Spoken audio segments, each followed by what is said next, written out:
this podcast, we cover sensitive subjects such as abuse, suicide, self-harm, depression, and other difficult topics. We are not medical professionals. We suffer from our own mental health issues. Our opinions should not be taken as medical advice. Dred the Stigma is for educational purposes and awareness for mental health only.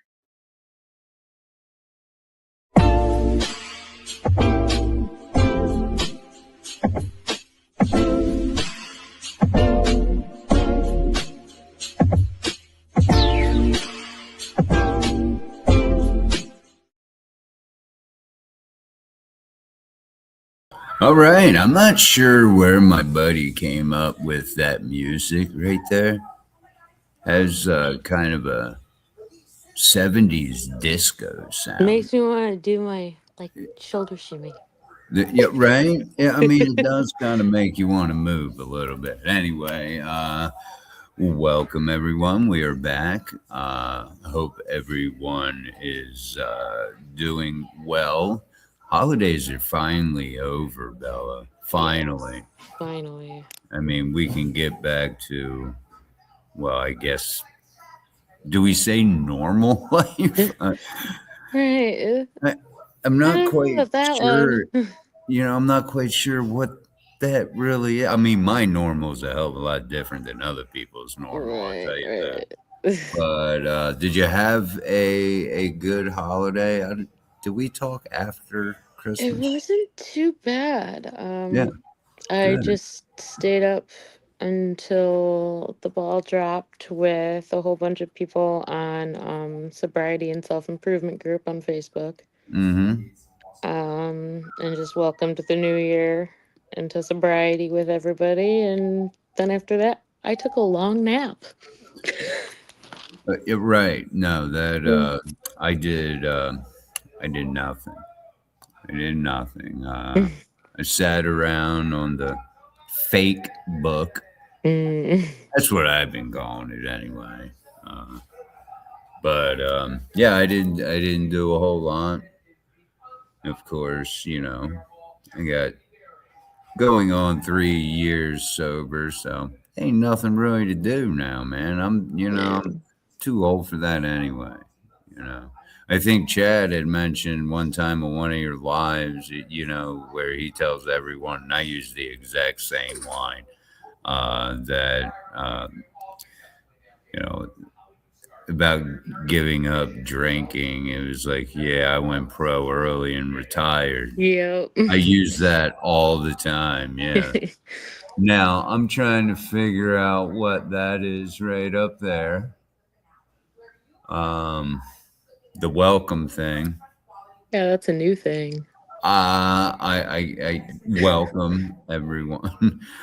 Yeah, it just popped up there. I have no idea where it came from. The real question is, how often am I going to look over there and start tilting my head like an animal? Like, huh? Yeah, right. We got a good one tonight. I think a good topic. Yes. We're going to talk some complex post-traumatic stress disorder, or CPTSD, and then PTSD. What's the difference there? And then we're kind of going to branch off of that and talk about some of the overlapping between the CPTSD, the PTSD, and BPD. Yes. You'd be amazed at how many symptoms with BPD or CPTSD. That's going to get a little difficult. Yeah. All them letters, man. Because letters are hard, words are hard. That the symptoms are very overlapping. And the problem with that is you run the risk of getting misdiagnosed a lot, which brings about treatment that isn't going to, it's not going to help because you're getting treated for something and you have something else. So a lot of stuff to unwrap. Of course, given our time, we're going to do the best that we can. Yeah. Hopefully, we'll at least intrigue you enough to go and check it out.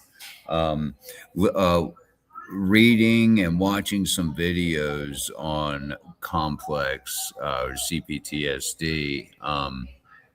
And then I have a link that you sent me that was really good. And as I'm reading through, it's like they're going through the differences between BPD and CPTSD. Yes.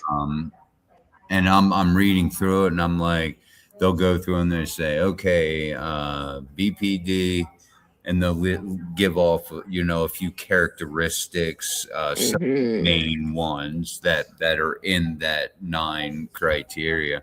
Um, they and I'm like, okay, yeah, got that. Right. And then they go to CPTSD to show you it was either, well, these are the differences, these are the ones that don't overlap, these are some of the ones that do. Mm-hmm. So I start reading through the CPTSD. I'm like, okay, got that. Yep, got that. Yeah, I it's quite mean, a spectrum. yeah, I was right there bouncing back and forth, pretty even on the symptoms. Mm-hmm. What again? You are, yet another host. The host I had on here, co-host before, Lydia, that I do a lot of acting with. She Yeah. was just so busy and couldn't get to it, but she would have pages and pages of notes and always make me look bad.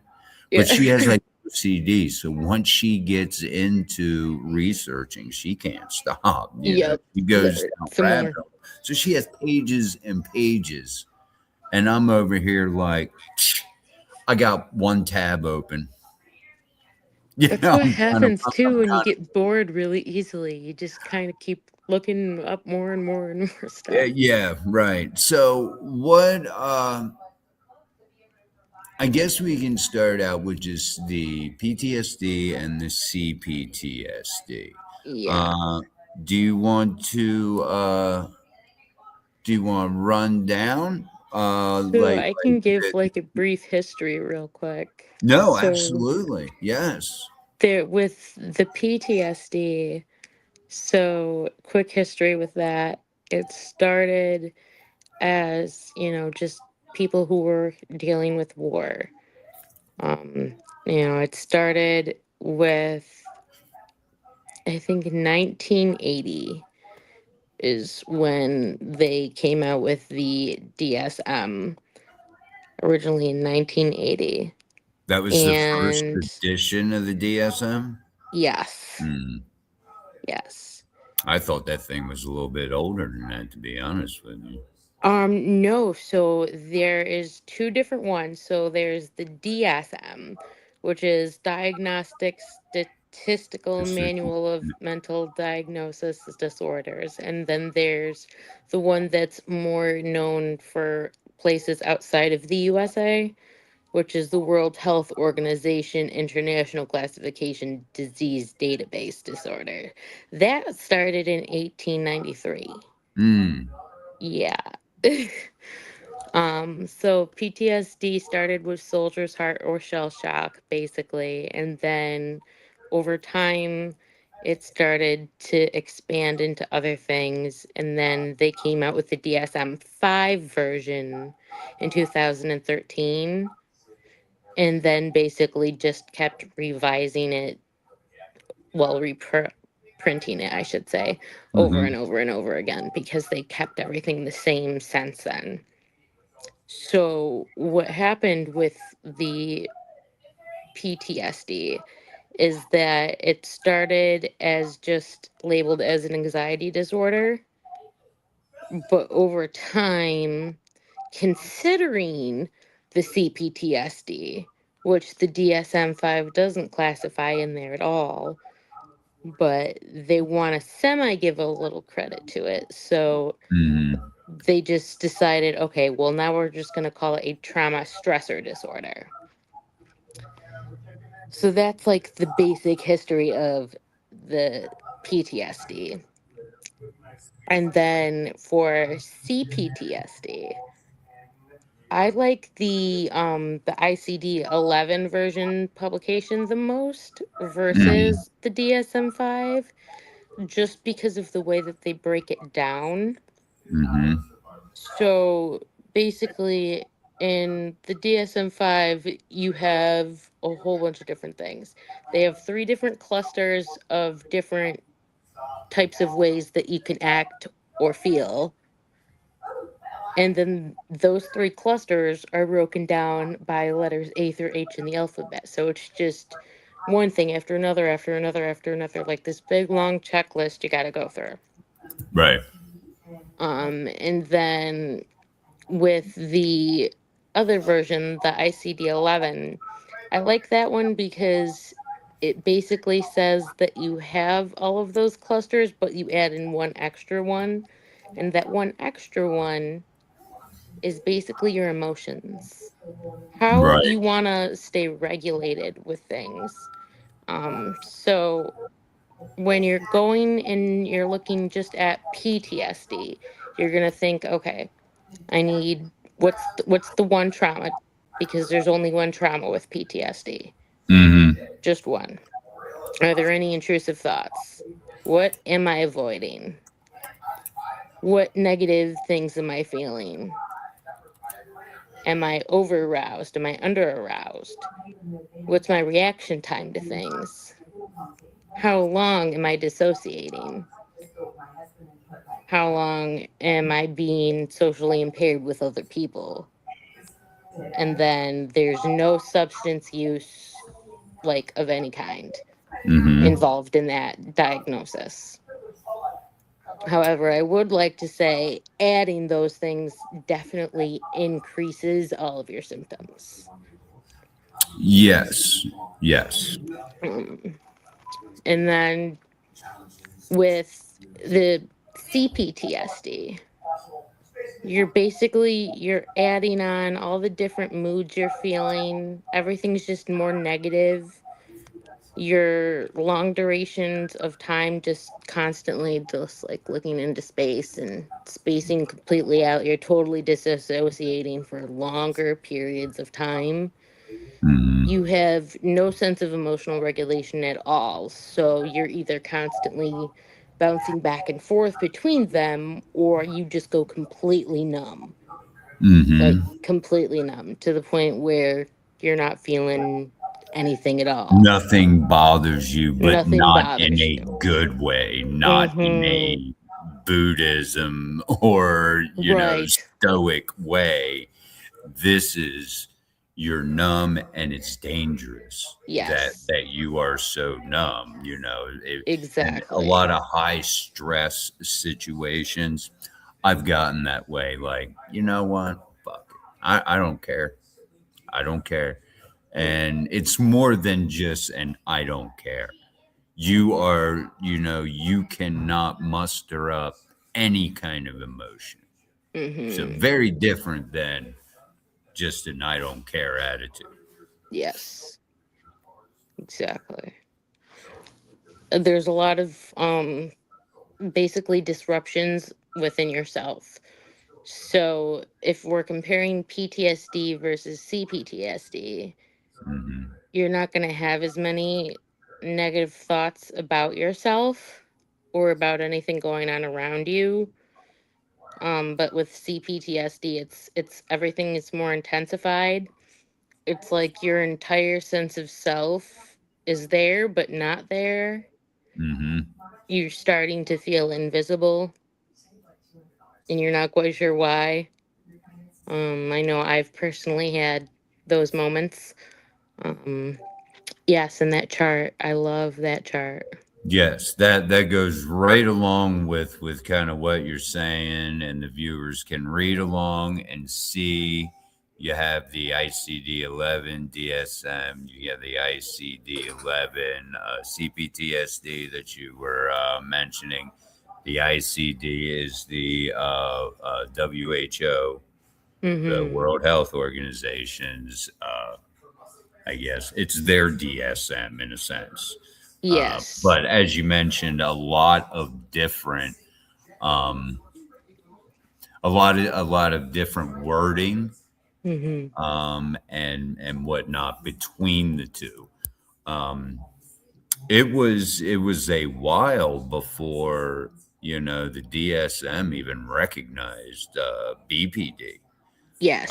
Um, and CPTSD, I think, there for a while was just seen as this is just PTSD, and Mm-hmm. maybe something else. I don't think it was recognized as its own thing. Right. But go ahead, tell us a little bit about CPTSD. What do we got? So CPTSD is more intensified. You are very back and forth between in another world and within yourself. Mm-hmm. You're feeling very negative. So, you're not only downgrading yourself of sense worth, but you're downgrading everything else around you. Yeah. Nothing is positive at all. Everything that you're Yeah. seeing, everything that you're feeling is just negative, Mm-hmm. no matter how you try to look at it. Yeah, and It's frustrating. It's no, it really frustrating. is. I deal with that a lot, and then when something good happens, Mm-hmm. you can't enjoy it. You don't No. know how to act You have no because idea. yeah, because you are not wired, okay, to take and I guess cope with good things, man. You're Mm-hmm. wired, and your nervous system is just you've been living in such a fight or flight, Exactly. so you don't know what to do when something good happens. My first thought is, well, just give it some time. Mm-hmm. I can't even enjoy it. Speaking of that numb, I just get numb. I should be excited about this, and that. We'll see. We'll see if it happens because the boot's always dropping, and that's what I wait for.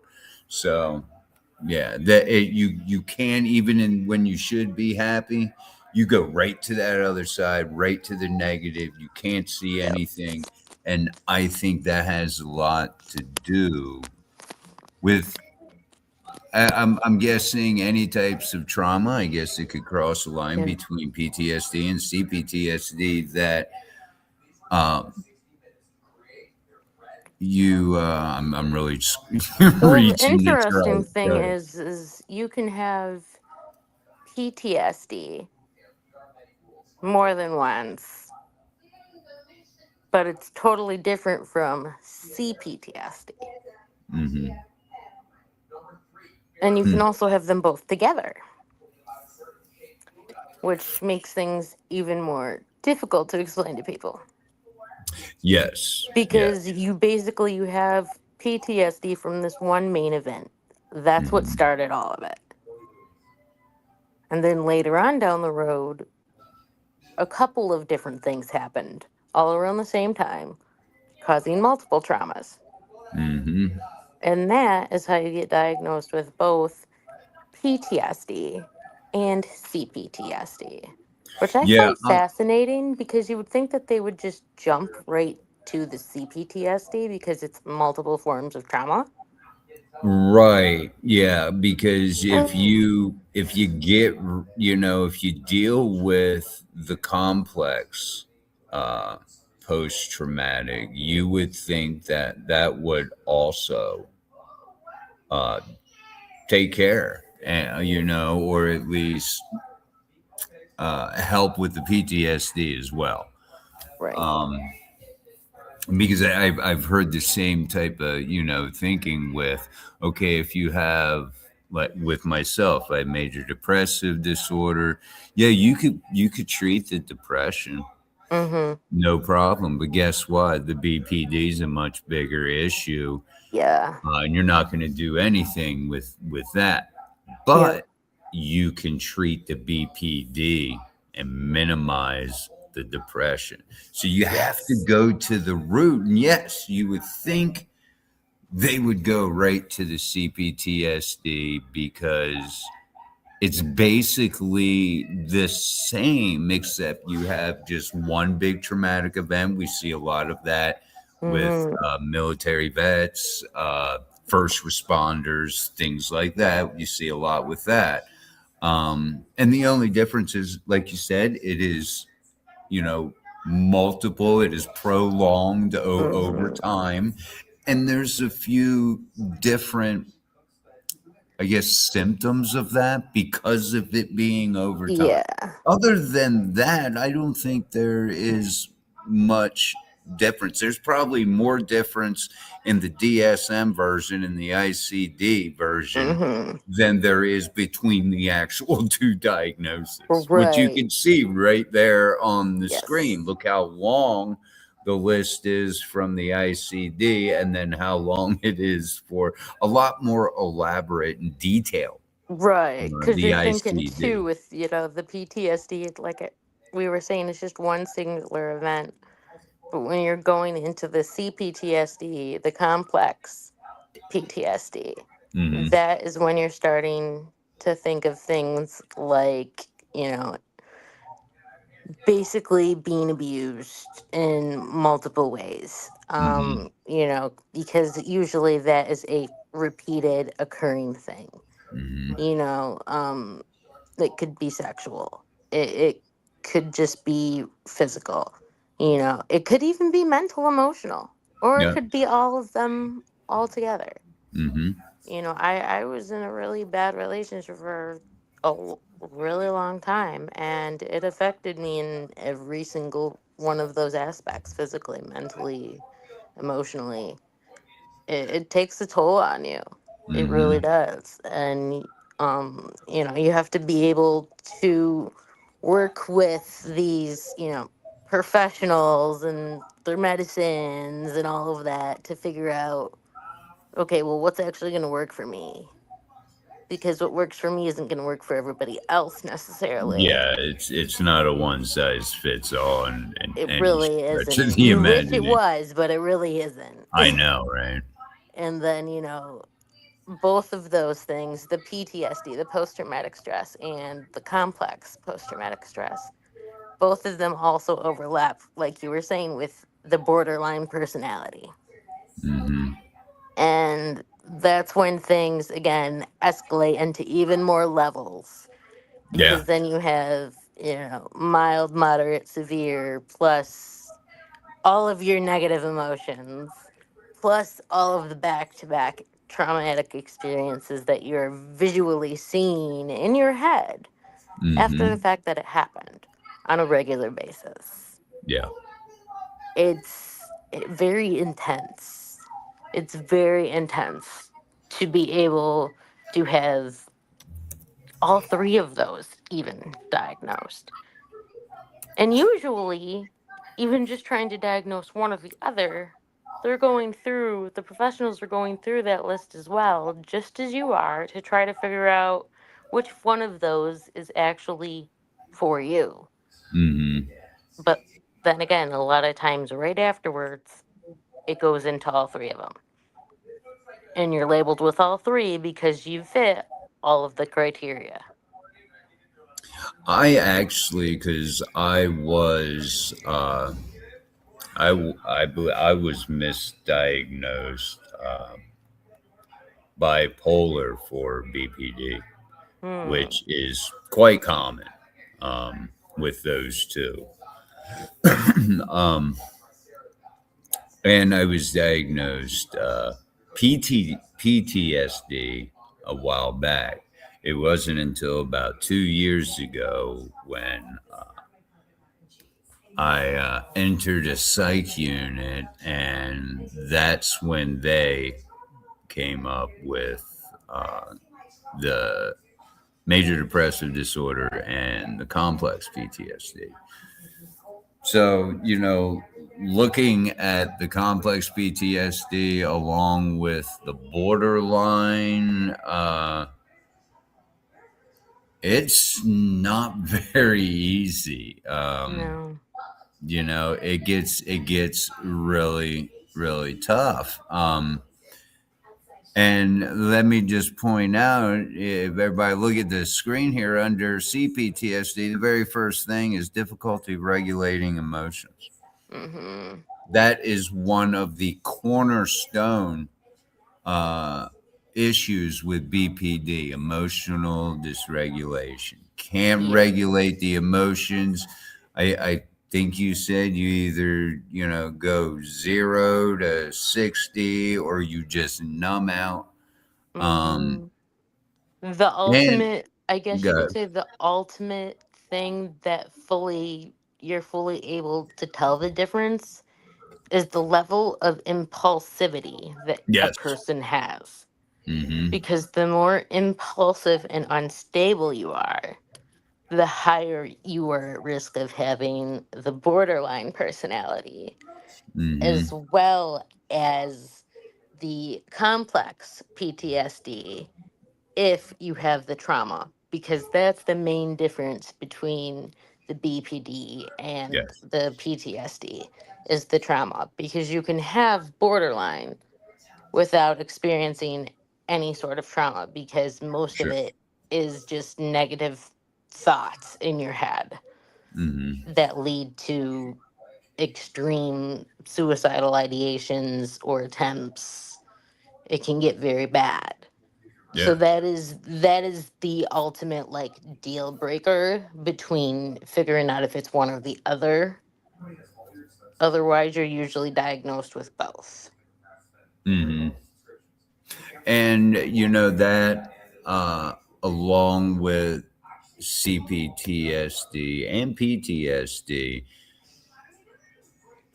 that is the one thing that sets BPD, you know, sets them apart is all the self harm, the suicidal ideation. That's what sets apart one of the big things that sets BPD apart from bipolar, versus the mood swings and the frequency, intensity of those Yeah. are a little bit more intense with BPD.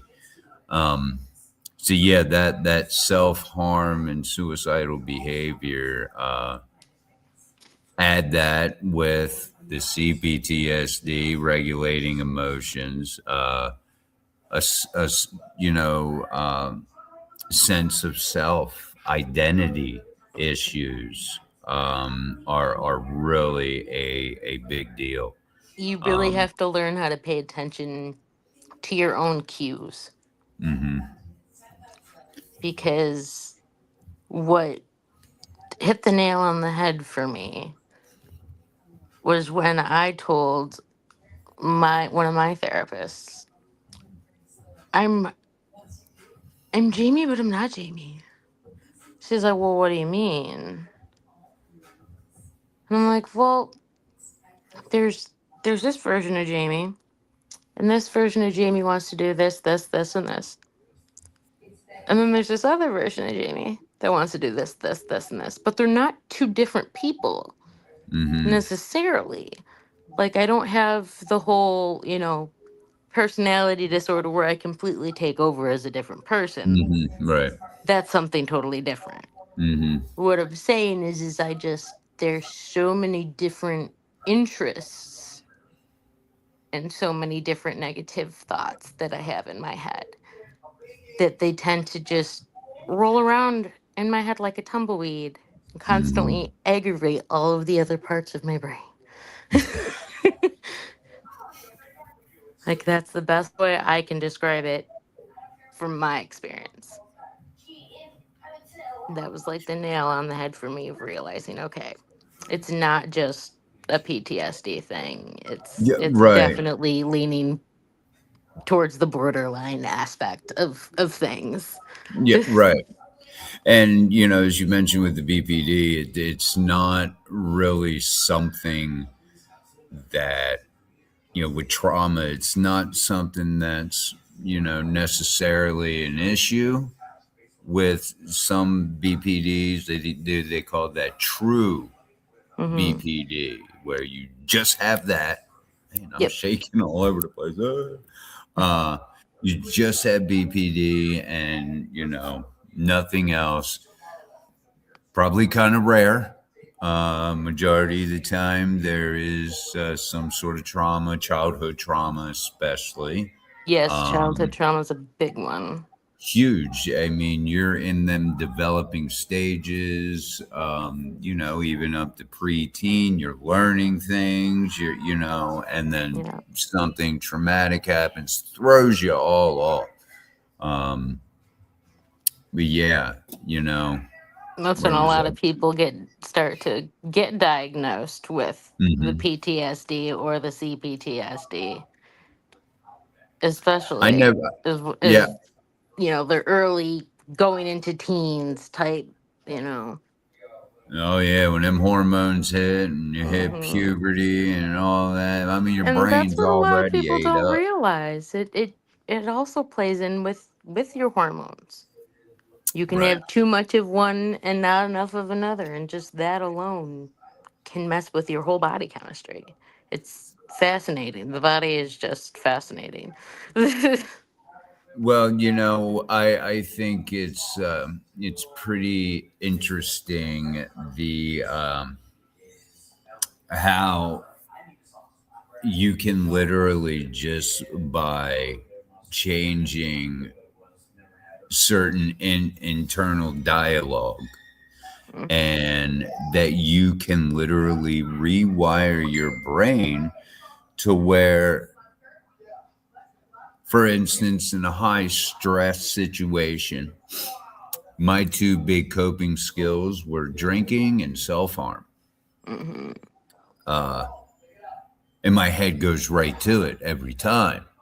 Even Right. even now, I had that issue a couple of days ago.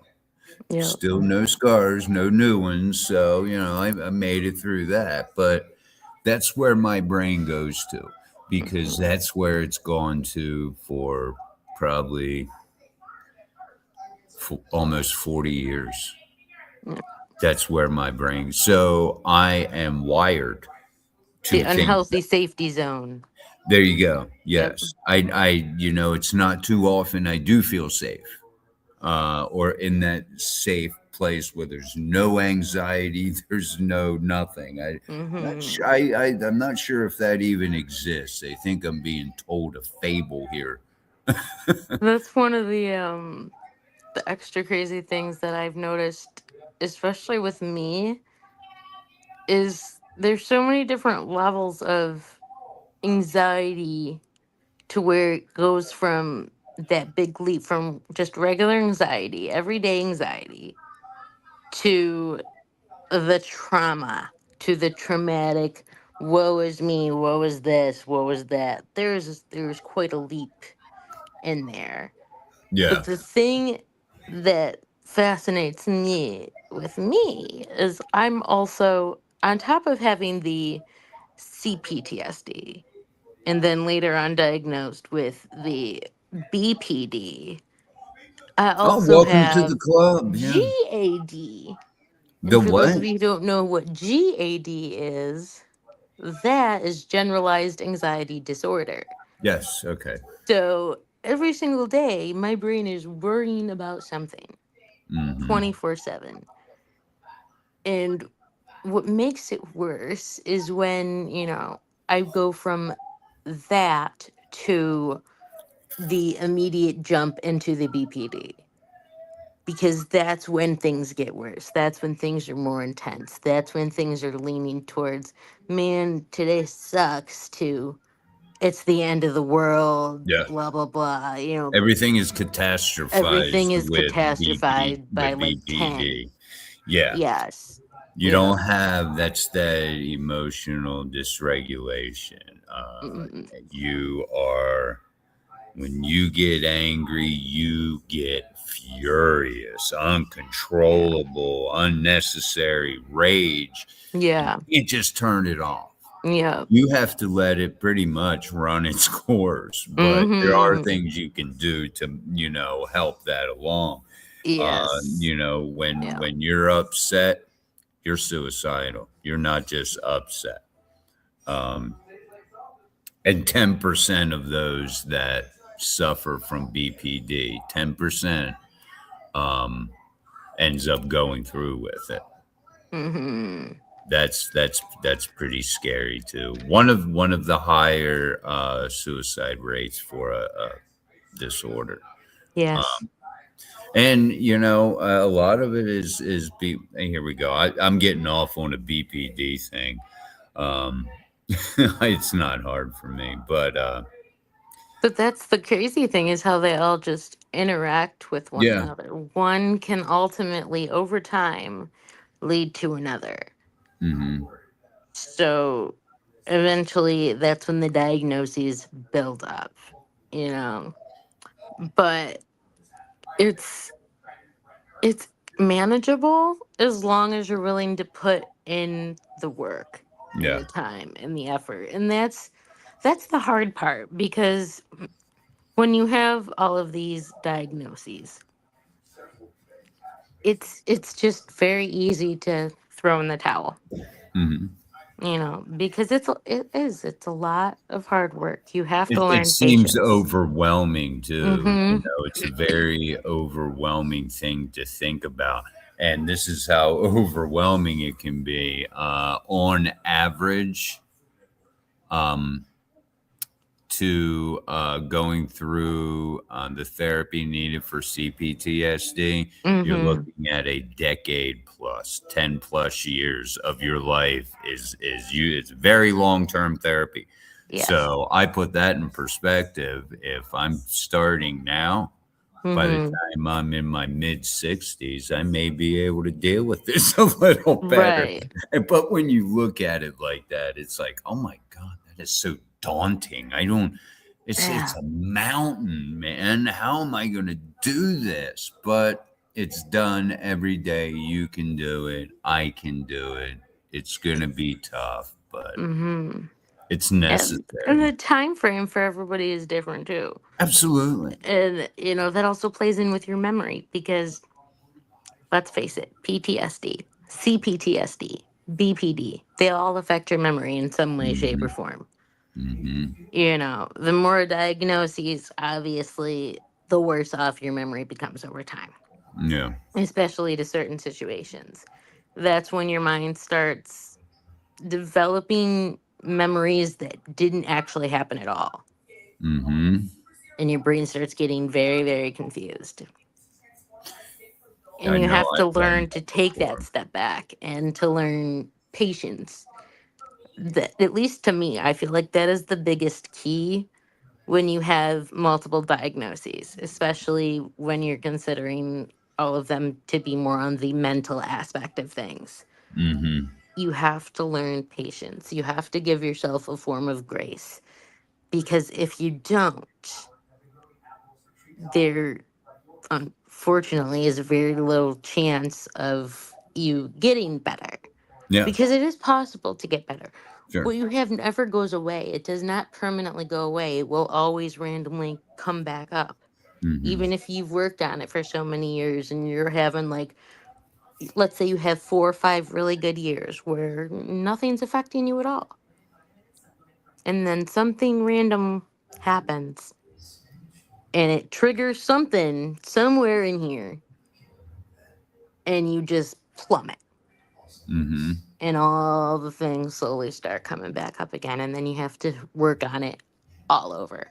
And it sucks. It really It's does, but it's exhausting it for it sure. is. It's exhausting, but I feel like it's worth it because every time you have one of those moments, as long as you learn how to pay attention to each thing that's happening around you, you'll start to be able to notice before you get triggered.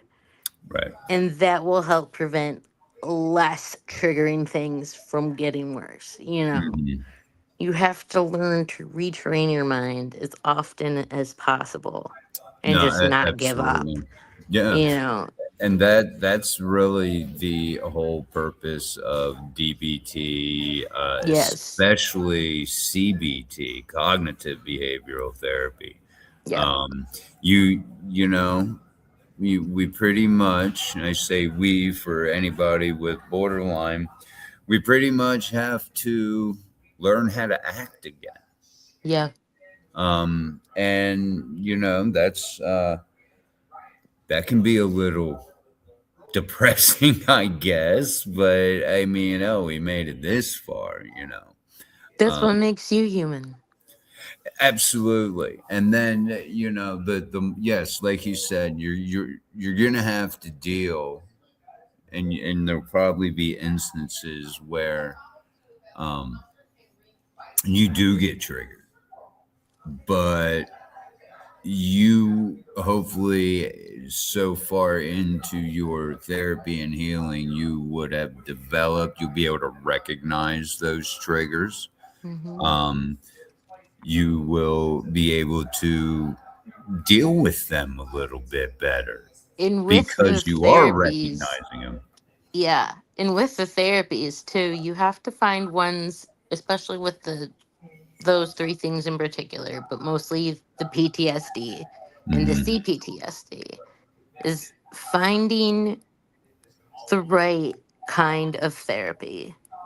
So you have to look at both of those, the PTSD and the CPTSD, and realize which one actually breaks it down to fit your needs more. So if Hmm. you have the CPTSD, you're probably going to want to try things that are more emotional regulated, Hmm. because the CPTSD, the complex PTSD, that is where all of your emotions start to go into disarray. Yeah.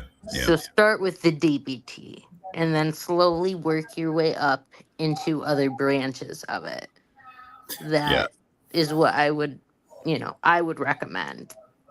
Um, just because that's the main focus is emotional regulation and Hmm. learning to be patient with yourself, which those two things I feel are very important when you have complex post traumatic stress, you know. Yeah. And DBT and CBT are used in those areas of trauma. Um, can definitely be beneficial. I always thought I figured, when I was going to do, if I needed a therapist, I just needed somebody that was, trained in DBT and CBT. Another thing to look out for. Any Hmm. therapist can say I do this, but it's a difficult, it's a more in depth process because borderlines are hard to deal with in therapy. Yeah. We are not the easiest, and a lot of therapists will pass up a Hmm. borderline for somebody else because they don't want to put the work into it. We already have, a shortage of them people, and now they want to pass us up. Um, And then you have the trauma therapy too, yes. designated trauma therapy, which basically teaches you what your trauma stemmed from. Because let's face it, a lot of us don't even know. So many different things have happened. You're just kind of like, I don't know. It's a ball. It's a ball filled with stuff. Yeah. Right. Yeah. It's like I don't want to think about it. It's just a ball. It's filled with stuff. But the trauma therapy, it forces you to break it down. It Hmm. forces you to realize what actually things stemmed from. Like for me, had a lot of different traumatic experiences in my life, but I didn't know where it stemmed from, the very first thing it stemmed from, until I started the trauma therapy process. Hmm. And then I was like, whoa, okay, things are starting to make sense. Little Right. pieces of the puzzle are starting to sink in here, Right. you know? Yeah, and that's kind of where I was going. I think that if you can get a good trauma therapist, one that deals mainly in trauma, you're gonna hit. Going back to the beginning of the show, talking about the overlapping of BPD, the overlapping, with that and CPTSD. Um, you could use the same treatments, Mm-hmm. being the DVT and the CP, or I just want to throw out letters, DVT and CBT, that will help both the borderline and the complex trauma, Mm-hmm. because of those overlapping. So a good trauma therapist that is trained in that type of therapy, yes, is your best bet. And they would probably, that's where all the tough work comes in, Mm-hmm. But going back to, well, what is so, traumatic? Why am I getting triggered over this, over that, And you may think why. And you may be right, because if, Mm-hmm. okay, this traumatic event probably caused this or that. But doing the research that I did for this, I'm like, wait a minute, they're saying this and this, Right. is considered traumatic and can do this and change your thinking like this. And I'm like, Right. it could have been something as I always got picked, in dodgeball to get hit in the face first, and Mm-hmm. it's like that affected me. I mean, that's not one of them, but something so what we would think is trivial and non-traumatic Yes. actually affected us, and we Mm. didn't even know it. And even into adulthood, things would happen, and it's like, oh, but your nervous system, just because Mm-hmm. you don't consciously just, out there, oh my God, that was horrible. Exactly. Your nervous system holds that. And Yep. that's why you get triggered sometimes and have no idea where it's coming from, because you don't realize it here. It's physical Yep. now. And that's Yep. why we keep saying, everybody, mental health and physical health should be working together, Together. Mm-hmm. not one stigmatized and one, just, oh, it's okay to have a broken leg. It's okay to have cancer because we want to deal with that. Mm. Right. And that's horrible. I'm not shitting on anybody who's had cancer. Hell, my wife had some cancer, cancer free now, but so it's scary. Mm-hmm. And there's a lot of mental illnesses and disorders that are also scary. Maybe not as scary as what the stigma wants to throw out there. Um, yeah, The it's point is, they all can interrelate. The CPTSD and the PTSD, they can all interrelate and eventually can sometimes lead to the BPD. But, mhm, ultimately, as long as you can figure out where those fine lines are, you'll be able to make something seem like it's going okay. mhm, mhm, That's the point of being able to express all of these different things in, platforms like this, because it's important for everybody to realize, like, this happens. It happens every day to people. right. You're not alone. These things happen. And it's being able to feel a semi form of relief that, one, you're not alone, but two, things start to make sense because other people are being able to explain these types of diagnoses in a way that you can, hopefully understand. That's another reason why I try to break down the differences, from a, I guess, medical standpoint with the DSM-5 and, Mhm, the CID or whatever that one is. It's important because it breaks things down in different ways so that you have some level of understanding. The yeah. DSM-5 might not make sense to you, but the international one might, and vice versa. Mhm, So I think mhm, it's important to be able to learn the differences between them So this way you can find what really relates to you as who you are as a person, Right. you know. I mean, don't go, and we're not telling you to go, do a whole self-diagnosis. Get Yeah, definitely diagnosed by. not. But it But brings a sense if of you're relief. wondering why am I acting this way, it doesn't hurt to take and Google and see. Well, this may be it. But again, don't Yes. just go by a Google search. Go, Right. get diagnosed by a professional. Talk to a professional. Yes. It helps when you're talking to them to Oh, know what you're talking about. oh yeah. I You know, and, surprised the hell and out of that's some that's that's therapists. basically where I'm getting at, you know, Yeah, yeah. because I've gone to professionals and been like, well, I feel blah. They're like, okay, but how? Why? And I'm like, I don't know. You're the doctor. It's like, Mm-hmm. okay, but that doesn't help them. They can't help you until you learn exactly what's going on with you. Yeah, So it helps to be more self-aware with absolutely. what's happening within you without being able to, diagnose yourself, because you just want to be able to inform the professionals like, hey, this is exactly what's going on. Mm-hmm. What are we going to do about it?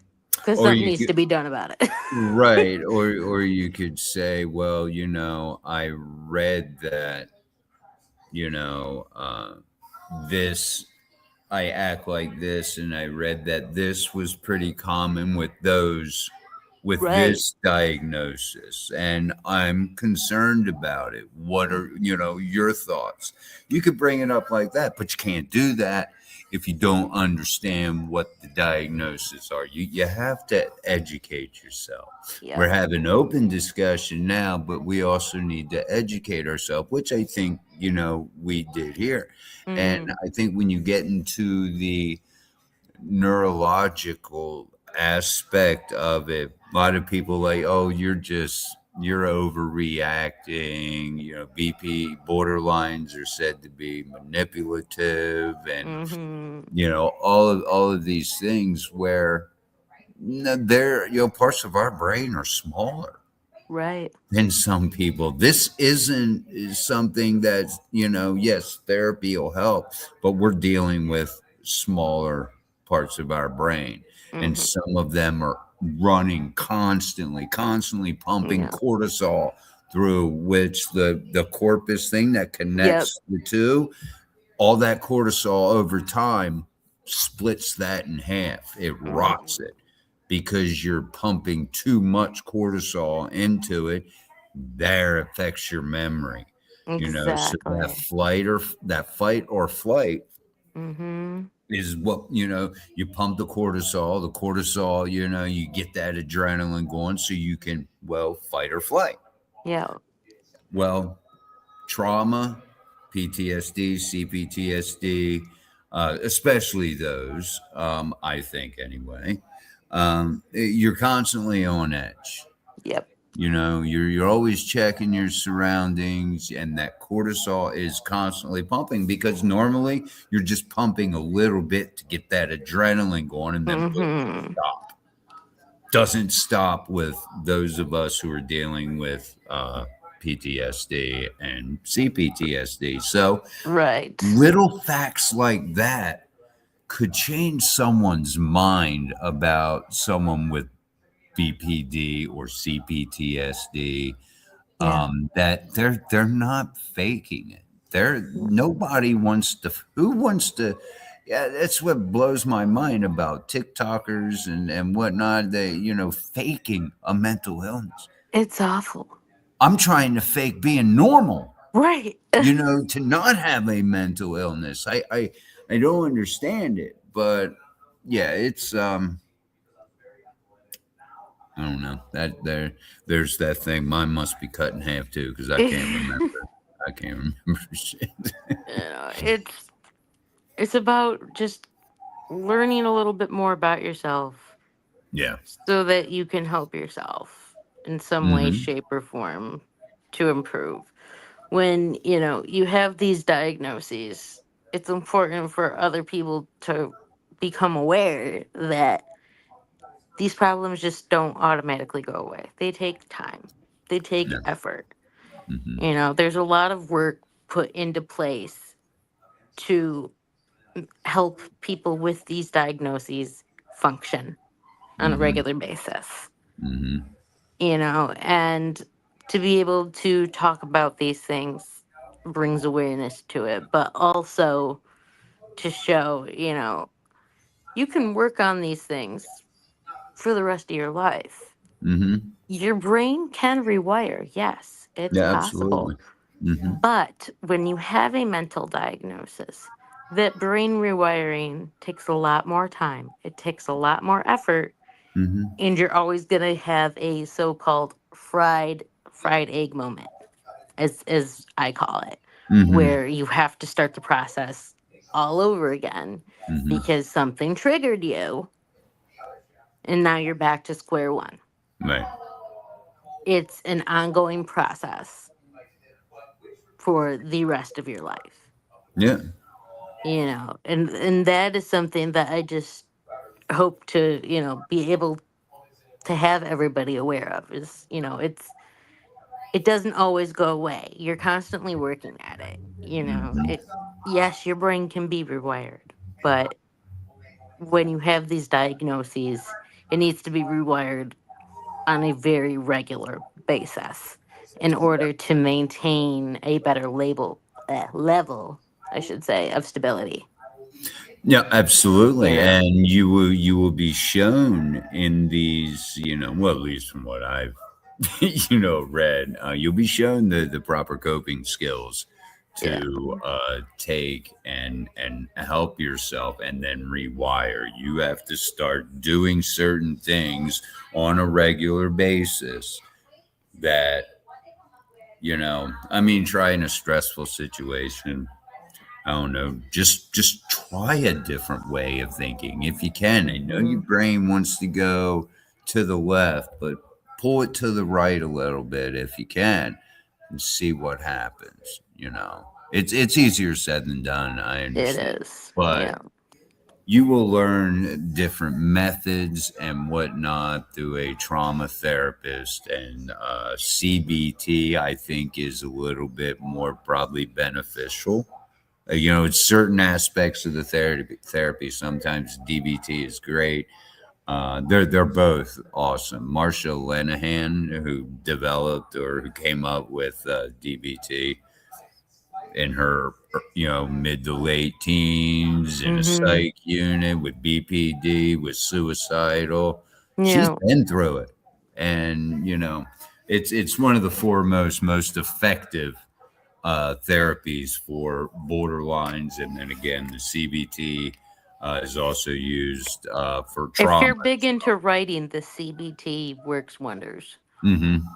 because that, you know, to for me personally, it breaks things down easier because I can put the negatives and the positives next to each other Mm-hmm. and be able to cross out the negatives over time. Mm-hmm. You know, that to me has been very, very helpful. The CBT. You have to find what works for you. Just Yep. like, well, the therapist hopefully will have your best interests. That's the first hurdle. Finding a therapist that one you can connect with, feel comfortable with, Yeah. and don't be afraid to say, you know what, kick rocks, buddy. Sorry. And they Mm-hmm. they don't care. They'll tell No, you, hey, if you're not happy with me, we'll find you another therapist. No mm-hmm. problem. Don't feel bad about that. Some of us are big people pleasers and we don't want to upset anybody. You're not going to upset them. They They're want used you. to it. Yeah, yeah, absolutely. Mm-hmm. Oh, look, we start getting viewers a minute before the show's over. Good timing. Good timing. But yeah, find you a good therapist, and Yes. that can take a little bit too. The average is about 6 or 7 therapists before you find the right one. Mm-hmm. So you have to be, you have to understand that this just isn't going to be easy peasy. Walk into a, The process. yeah. Oh, it's a marathon, not a sprint. You Yep, know, you, exactly. you're going to have to be in for the long haul, and Yeah. I forget where I was going with that. I'm great at that. Uh, that's that memory thing. But thank you guys. This will be posted up on YouTube over there. Mental Health Awareness, your group, awesome group. Come join us. A lot of good support that you can get there, um, and genuine support. I've been around some groups that kind of weird, kind of strange. Um, but yes, and sobriety and Self improvement. Yep. self improvement. Your fiance Chad, has got a recovery group going on over there on the fake book, Yep. and go check that out. That is great. If you're dealing with some sobriety, go share your sobriety stories. Get some encouragement and keep it up. So, with that being said, don't know what we're doing on the next podcast, but I'm sure it will definitely be educational. It'll be entertaining.